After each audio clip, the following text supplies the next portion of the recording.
দশম শ্রেণীর জ্ঞানচক্ষু গল্পটা ভালো করে বুঝিয়ে দিচ্ছি। এটা প্রথম অধ্যায়। কে লিখেছে? আশাপূর্ণা দেবী লিখেছে। কোন কথা শুনে তপনের চোখ মার্বেল হয়ে গিয়েছিল?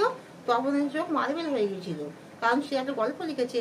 এবার সে যখন জানতে পারে যে তপনের নতুন মেশো ছোট মশাই সে একজন লেখক, যখন তপন জানতে পারে যে তার ছোট মশাই একজন লেখক, তখন তপনের চোখ সেটা শুনে মার্বেল হয়ে গিয়েছিল। তপনের লেখা কোন গল্প ততক্ষণে ছোট মেশোর হাতে চলে গেছে?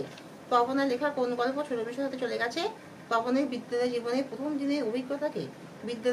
প্রথম দিনের অভিজ্ঞতাকে অবলম্বন করে লেখা গল্প তার প্রথম দিন গল্প ছোট মেশোর হাতে চলে গেছে।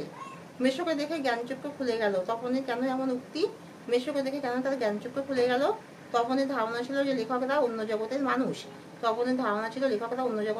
সেই জন্য তার লেখক মেশোকে দেখে তার জ্ঞানচক্ষু খুলে গেল। মেশোর উপযুক্ত কাজ হবে কোনটা? মেশোর উপযুক্ত কাজ হবে যে তপনের যে গল্পটা যেটা তখন লিখেছে তার বিদ্যালয় জীবনের প্রথম দিনের অভিজ্ঞতাকে কেন্দ্র করে সেটা ছাপিয়ে দেওয়াই হবে তো মেশোর উপযুক্ত কাজ।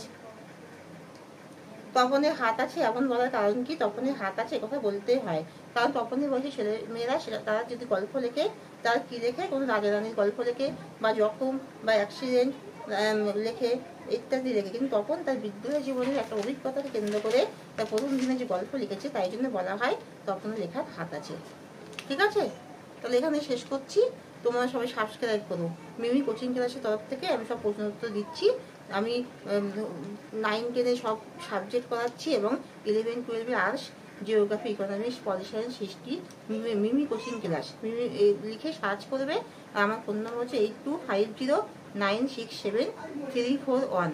তো সাবস্ক্রাইব করো।